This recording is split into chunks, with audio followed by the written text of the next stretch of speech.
Hello friends, तर हा आहे एंगेजमेंटच्या दिवसाचा सेकंड पार्ट.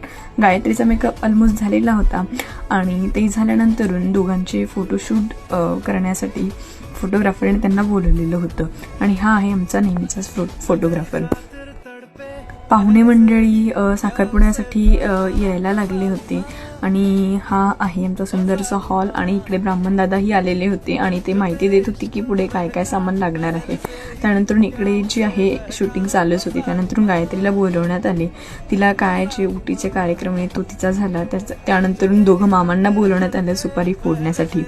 सुपारी फोडल्यानंतर हा तिचा सेकंड लुक होता तिलकचा. त्यानंतरून हे सर्व झाल्यानंतर आमच्या इथे प्रथा आहे की बायकांच्या सर्वांना नमस्कार केला जातो आणि भरपूर त्यांच्याकडून आशीर्वादही मिळतात. हा होता गायत्रीचा थर्ड लुक एंगेजमेंट सेरेमनीचा. तर तुम्हाला सर्वांना माहिती आहे नातेवाईक किती घाई करतात एंगेजमेंट असल्यावर लवकर. तर आमच्या पार्लरवालीने अवघ्या 5 ते 10 मिनिटात तिचा सगळा लुक आहे तो बदलवला आणि इकडे दोघांची एंट्री झाली आणि रिंग सेरेमनीचा जो प्रोग्राम आहे तोही कंप्लीट झाला. सर्व फोटोग्राफ्स वगैरे काढून झाले. त्यानंतर आम्ही सर्वजण जेवायला आलो. मस्त जेवणही एन्जॉय केले सर्वांनी आणि त्यानंतर आम्ही डान्स बसवलेला होता आणि डान्स केला. मग कसा वाटला ब्लॉग तुम्ही कमेंटमध्ये नक्की सांगा आणि सर्वांना खूप शेअर करा. भेटूया नेक्स्ट ब्लॉगमध्ये. बाय.